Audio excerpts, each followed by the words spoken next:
नमस्कार दोस्तों, चलिए जानते हैं उत्तर प्रदेश की 50 फटाफट बड़ी खबरों को सिर्फ 10 मिनट में। लेकिन उससे पहले आप यह वीडियो किस जगह से देख रहे हैं हमें कमेंट में जरूर बताएं। पेंशन धारकों के लिए बड़ी खबर। ईपीएफओ ने पेंशनर्स के लिए नई सुविधा की घोषणा की है। अब पेंशनर सीधे अपने खाते में डिजिटल माध्यम से सुविधाएं ले सकेंगे। इससे पेंशन वितरण और लेन देन और भी आसान, तेज और सुरक्षित हो जाएगा। जल्द ही सभी को लाभ मिलेगा।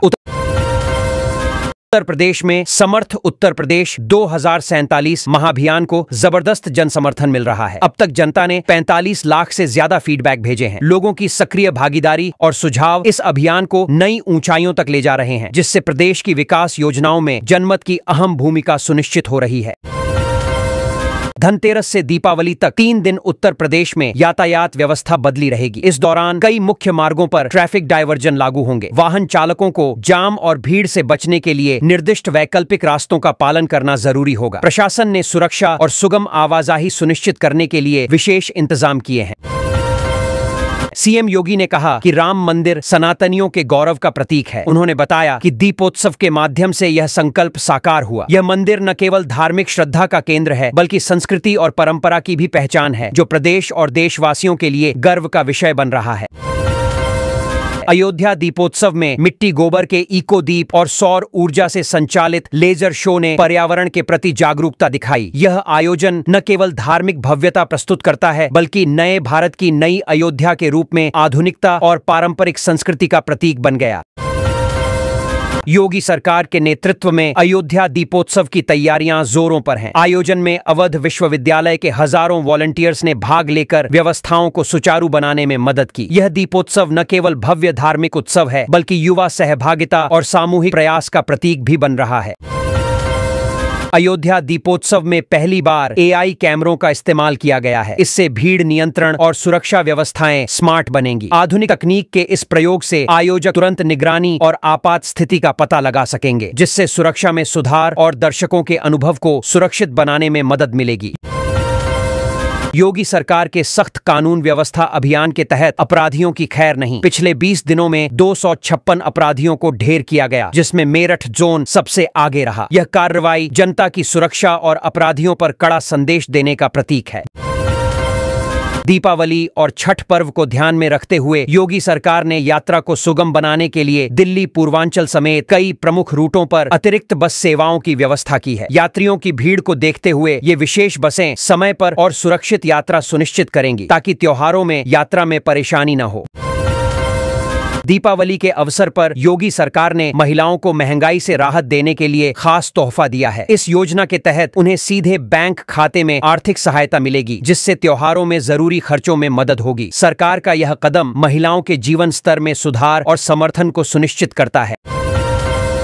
उत्तर प्रदेश के स्कूलों में दिवाली के मौके पर 5 दिन की छुट्टी घोषित की गई है। बच्चों में इस घोषणा को लेकर खुशी की लहर है। परिवार के साथ त्योहार मनाने और खुशियां बांटने का यह मौका बच्चों के लिए उत्साह और आनंद का स्रोत बन गया है।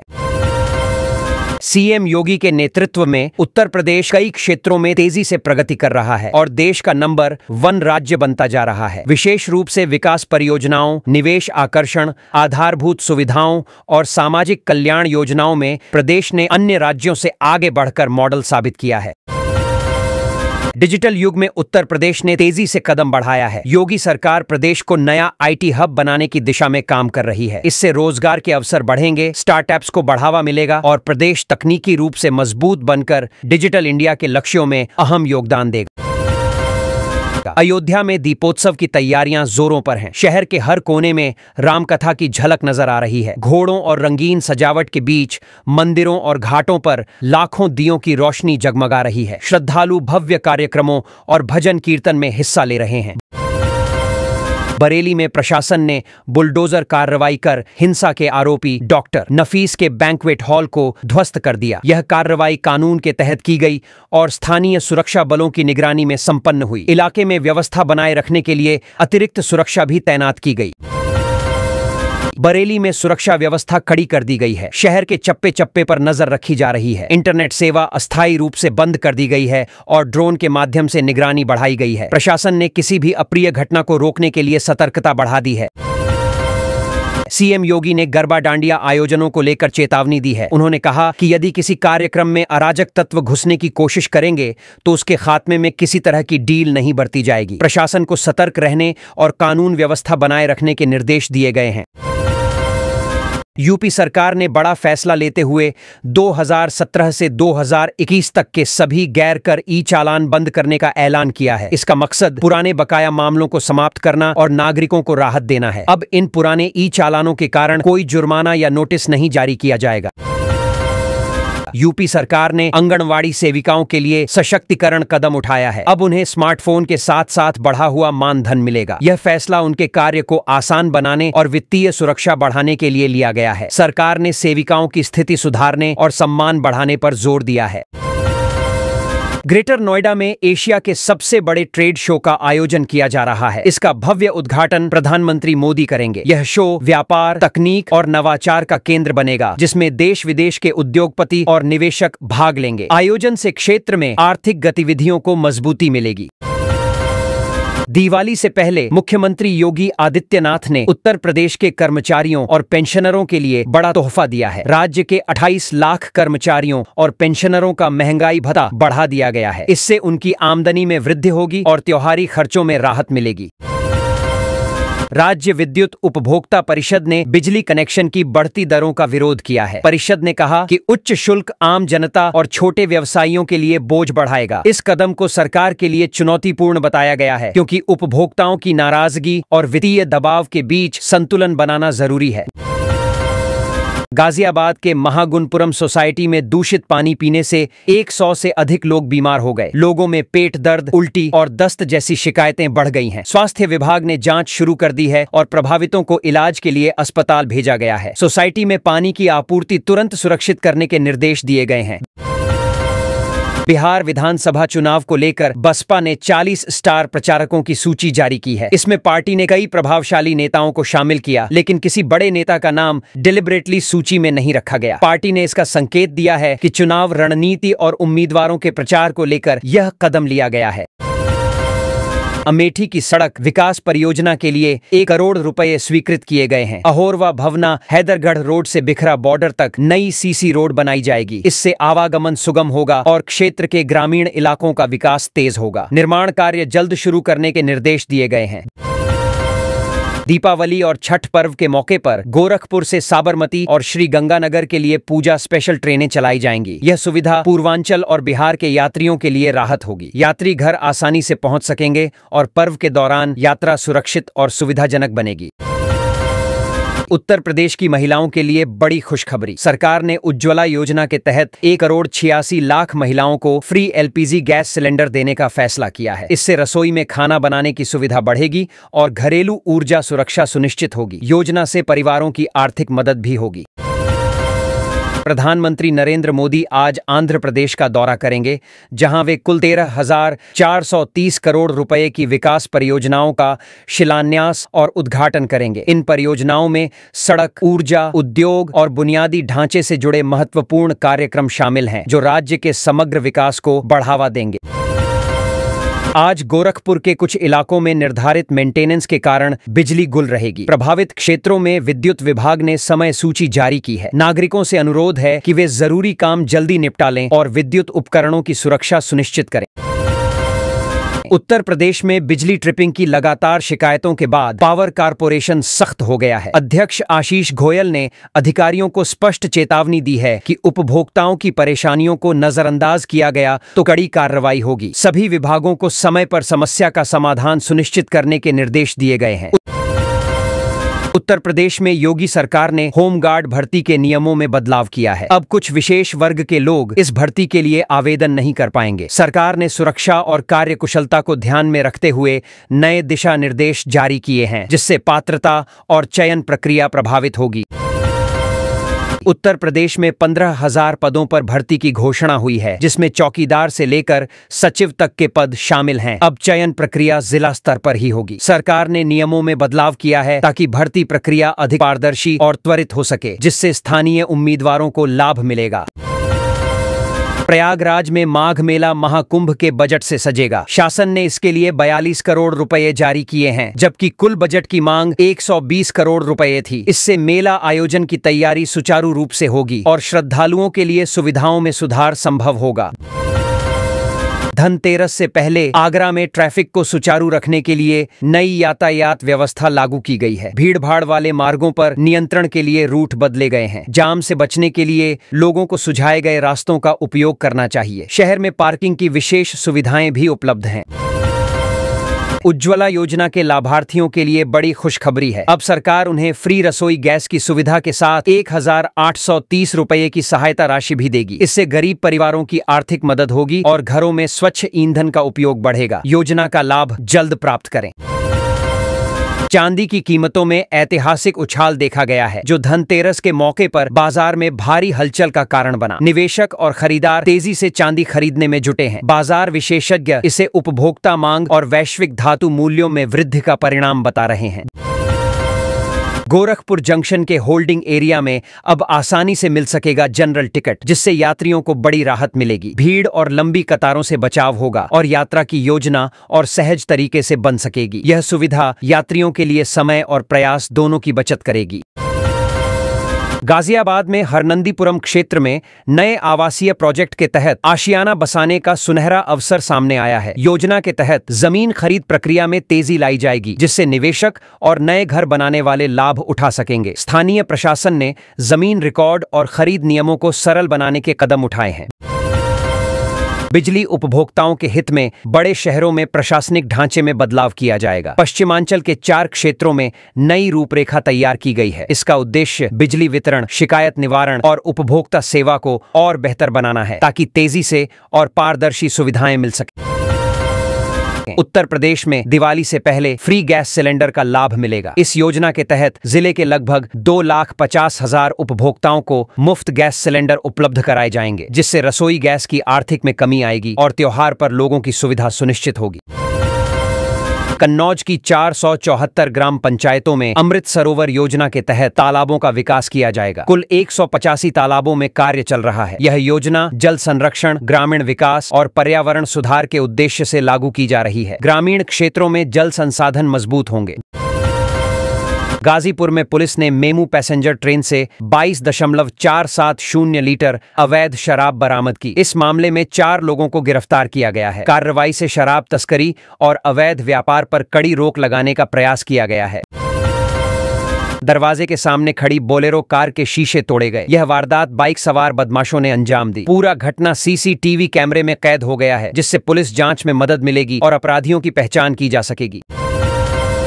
यूपी सरकार ने 1,65,000 पशुपालकों के लिए विशेष योजना लागू की है। इसके तहत पशुपालकों को विकास, प्रशिक्षण और आर्थिक सहायता देने के लिए उनके लिए विशेष कार्यक्रम चिह्नित किए गए हैं। इससे उनकी आय बढ़ेगी, पशुपालन में सुधार होगा और प्रदेश में डेयरी व पशु उत्पादक उद्योग को भी बढ़ावा मिलेगा। दीपावली छठ के मौके पर कुछ स्पेशल ट्रेनें रद्द कर दी गई हैं। साथ ही बरौनी ग्वालियर एक्सप्रेस का रूट बदल दिया गया है। यात्रियों को अपने सफर की योजना में बदलाव करना होगा और रेलवे की नवीनतम सूचना पर ध्यान देना जरूरी है। यूपी में पुलिस चौकी से मात्र 50 मीटर दूर एक दुकान से 20 लाख रुपए मूल्य के मोबाइल और नकदी चोरी हो गई। सुबह दुकान खोलते ही दुकानदार का होश उड़ गया। पुलिस ने मामला दर्ज कर जांच शुरू कर दी है। यूपी में इंटरसिटी एक्सप्रेस का इंजन फेल हो गया। इसके कारण करीब 1.5 घंटे तक यात्री परेशान रहे। रेलवे अधिकारियों ने तुरंत समस्या का समाधान किया और ट्रेन को चालू किया, ताकि यात्रियों की यात्रा जल्द से जल्द पुनः सुगम हो सके। यूपी के एक जिले में जांच के दौरान 150 ड्रोन चिन्हित किए गए। जांच में बड़ा खुलासा हुआ कि अधिकांश ड्रोन स्थानीय लोगों ने खरीदे थे। प्रशासन ने मामले की गंभीरता को देखते हुए सुरक्षा और नियामक कार्रवाई तेज कर दी है। यूपी सरकार ने किसानों के लिए बड़ी राहत का ऐलान किया है। लिंक मार्ग निर्माण के लिए लगभग 10 हेक्टेयर जमीन अधिक दाम पर खरीदी जाएगी। इससे किसानों को अच्छा मुआवजा मिलेगा और वे मालामाल होंगे। सरकारी योजना से उनकी आर्थिक स्थिति मजबूत होगी। अमेठी में लंपी रोग से एक मवेशी की मौत हो गई है, जबकि 12 से अधिक जानवर इससे प्रभावित हैं। किसानों का आरोप है कि टीकाकरण के नाम पर केवल औपचारिकता ही की जा रही है। तुरंत प्रभावी कदम न उठाए जाने पर बीमारी फैलने का खतरा बढ़ सकता है। यूपी के इस जिले में सरकारी जमीनों से अवैध कब्जे हटाने की कार्रवाई शुरू होगी। सीएम योगी के निर्देश पर एसडीएम को इस कार्य की जिम्मेदारी सौंपी गई है। अवैध निर्माण और कब्जों को हटाकर जमीन का सही उपयोग सुनिश्चित किया जाएगा और कानून का पालन कड़ाई से किया जाएगा। यूपी में कुछ सरकारी कर्मचारियों पर जांच की गाज गिर सकती है। पुलिस ने बैंक और ईपीएफओ को लेटर भेजकर मामले की सच्चाई जुटाने का निर्देश दिया है। इस कार्रवाई का उद्देश्य वित्तीय अनियमितताओं को उजागर करना और दोषियों के खिलाफ कानूनी कार्रवाई सुनिश्चित करना है। बलरामपुर में 12 पशुओं में लंपी रोग के लक्षण पाए गए हैं। पशुपालन विभाग ने तुरंत टीकाकरण अभियान शुरू कर दिया है। पशुपालक आवश्यक जानकारी या मदद के लिए कंट्रोल रूम में संपर्क कर सकते हैं। इससे बीमारी फैलने से पहले नियंत्रित करने की कोशिश की जा रही है। सरकार ने धान का समर्थन मूल्य 69 रुपये बढ़ा दिया है। पश्चिमी उत्तर प्रदेश में धान की खरीद 1 अक्टूबर से शुरू होगी। किसानों को बेहतर दाम देने और समय पर खरीद सुनिश्चित करने के लिए यह फैसला लिया गया है। इससे किसानों की आमदनी में सुधार होगा। यूपी में 17 करोड़ रुपए की लागत से 5 प्रमुख मार्गों का सड़क चौड़ीकरण शुरू होने जा रहा है। इन मार्गों की सूरत बदलकर यातायात सुगम और सुरक्षित बनाया जाएगा। सड़क चौड़ीकरण से आवागमन में तेजी आएगी और दुर्घटनाओं की संभावना भी कम होगी। दिवाली से पहले मुख्यमंत्री योगी आदित्यनाथ ने उत्तर प्रदेश के कर्मचारियों और पेंशनरों के लिए बड़ा तोहफा दिया है। राज्य के 28 लाख कर्मचारियों और पेंशनरों का महंगाई भत्ता बढ़ा दिया गया है। इससे उनकी आमदनी में वृद्धि होगी और त्योहारी खर्चों में राहत मिलेगी। राज्य विद्युत उपभोक्ता परिषद ने बिजली कनेक्शन की बढ़ती दरों का विरोध किया है। परिषद ने कहा कि उच्च शुल्क आम जनता और छोटे व्यवसायियों के लिए बोझ बढ़ाएगा। इस कदम को सरकार के लिए चुनौतीपूर्ण बताया गया है, क्योंकि उपभोक्ताओं की नाराजगी और वित्तीय दबाव के बीच संतुलन बनाना जरूरी है। गाजियाबाद के महागुणपुरम सोसाइटी में दूषित पानी पीने से 100 से अधिक लोग बीमार हो गए। लोगों में पेट दर्द, उल्टी और दस्त जैसी शिकायतें बढ़ गई हैं। स्वास्थ्य विभाग ने जांच शुरू कर दी है और प्रभावितों को इलाज के लिए अस्पताल भेजा गया है। सोसाइटी में पानी की आपूर्ति तुरंत सुरक्षित करने के निर्देश दिए गए हैं। बिहार विधानसभा चुनाव को लेकर बसपा ने 40 स्टार प्रचारकों की सूची जारी की है। इसमें पार्टी ने कई प्रभावशाली नेताओं को शामिल किया, लेकिन किसी बड़े नेता का नाम डिलिबरेटली सूची में नहीं रखा गया। पार्टी ने इसका संकेत दिया है कि चुनाव रणनीति और उम्मीदवारों के प्रचार को लेकर यह कदम लिया गया है। अमेठी की सड़क विकास परियोजना के लिए 1 करोड़ रुपए स्वीकृत किए गए हैं। अहोरवा भवना हैदरगढ़ रोड से बिखरा बॉर्डर तक नई सीसी रोड बनाई जाएगी। इससे आवागमन सुगम होगा और क्षेत्र के ग्रामीण इलाकों का विकास तेज होगा। निर्माण कार्य जल्द शुरू करने के निर्देश दिए गए हैं। दीपावली और छठ पर्व के मौके पर गोरखपुर से साबरमती और श्री गंगानगर के लिए पूजा स्पेशल ट्रेनें चलाई जाएंगी। यह सुविधा पूर्वांचल और बिहार के यात्रियों के लिए राहत होगी। यात्री घर आसानी से पहुंच सकेंगे और पर्व के दौरान यात्रा सुरक्षित और सुविधाजनक बनेगी। बिजली उपभोक्ताओं के हित में बड़े शहरों में प्रशासनिक ढांचे में बदलाव किया जाएगा। पश्चिमांचल के 4 क्षेत्रों में नई रूपरेखा तैयार की गई है। इसका उद्देश्य बिजली वितरण, शिकायत निवारण और उपभोक्ता सेवा को और बेहतर बनाना है, ताकि तेजी से और पारदर्शी सुविधाएं मिल सकें। मेरठ के सेंट्रल मार्केट मामले में बड़ी कार्रवाई हुई है। आवास विकास विभाग के 45 अफसरों और 22 व्यापारियों के खिलाफ भ्रष्टाचार और अनियमितताओं के आरोप में मुकदमा दर्ज किया गया है। पुलिस और जांच एजेंसियां मामले की विस्तार से छानबीन कर रही हैं, ताकि दोषियों के खिलाफ कानूनी कार्रवाई की जा सके। गंगा की रेती पर खेती को लेकर किसानों के बीच विवाद बढ़ रहा है। कुछ किसान नदी के किनारे की जमीन पर खेती करना चाहते हैं, जबकि स्थानीय प्रशासन और जल संरक्षण एजेंसियां इसे अवैध मान रही हैं। जमीन पर कब्जे और फसल के अधिकार को लेकर विवाद ने माहौल को तनावपूर्ण बना दिया है। उत्तर प्रदेश के एक जिले में पुलिस और खाद्य सुरक्षा विभाग ने बड़ी कार्रवाई की। 960 किलो सिंथेटिक पनीर बरामद किया गया और 80 किलो दूषित रसगुल्ला नष्ट कराया गया। अधिकारियों ने कहा कि इस तरह के मिलावटी खाद्य पदार्थ जनता के स्वास्थ्य के लिए खतरनाक हैं और कड़ी निगरानी जारी रहेगी। विकसित उत्तर प्रदेश 2047 योजना के तहत पूरे प्रदेश से सुझाव एकत्र किए जा रहे हैं। इस प्रक्रिया में 2,06,000 वरिष्ठ नागरिकों ने भी अपनी राय दी है। सरकार ने कहा है कि इन विचारों को ध्यान में रखते हुए दीर्घकालिक विकास योजनाएं बनाई जाएंगी, ताकि प्रदेश का समग्र विकास सुनिश्चित हो सके। शटर के ताले तोड़कर चोरों ने एक गोदाम से करीब 2 लाख रुपए कीमत की आतिशबाजी उड़ा ली। चोरी सुबह तब पता चली जब माल मंगाने आए व्यापारी ने खाली स्टोर देखा। पड़ोसियों ने कोई आवाज नहीं सुनी। शटर फोड़ने और सामान उठाकर ले जाने का पूरा खेल चुपके से हुआ। उत्तर प्रदेश में स्मार्ट मीटर लगने के बाद कई उपभोक्ताओं ने शिकायत की कि कनेक्शन महंगा हो गया है। समाजवादी पार्टी के नेता अखिलेश यादव ने इसका उदाहरण देते हुए बताया कि सिर्फ एक घर में स्मार्ट मीटर लगने से 6,000 रुपए का अंतर आ गया। उन्होंने कहा कि इस बढ़ोतरी से आम जनता पर आर्थिक दबाव बढ़ा है। उत्तर प्रदेश में वन विभाग में बड़े स्तर पर फेरबदल किया गया है। मुख्यमंत्री योगी आदित्यनाथ ने 20 IAS अधिकारियों के तबादले किए हैं। इसका उद्देश्य विभाग की कार्यकुशलता बढ़ाना और वन संरक्षण तथा पर्यावरण संबंधी योजनाओं को बेहतर ढंग से लागू करना बताया गया है। उत्तर प्रदेश पुलिस ने स्मैक तस्करों पर कड़ा शिकंजा कसा है। एक मामले में आरोपी की 10 करोड़ रुपए की अवैध संपत्ति चिन्हित की गई है। पुलिस ने कहा कि जल्द ही कुर्की की कार्रवाई की जाएगी। यह कदम राज्य में ड्रग तस्करी और अवैध संपत्ति को रोकने के लिए उठाया गया है।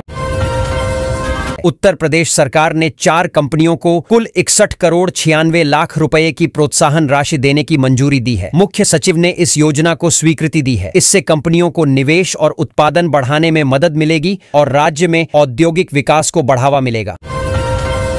मुख्यमंत्री योगी आदित्यनाथ के नेतृत्व में उत्तर प्रदेश में 9वां दीपोत्सव ऐतिहासिक रूप से मनाया जाएगा।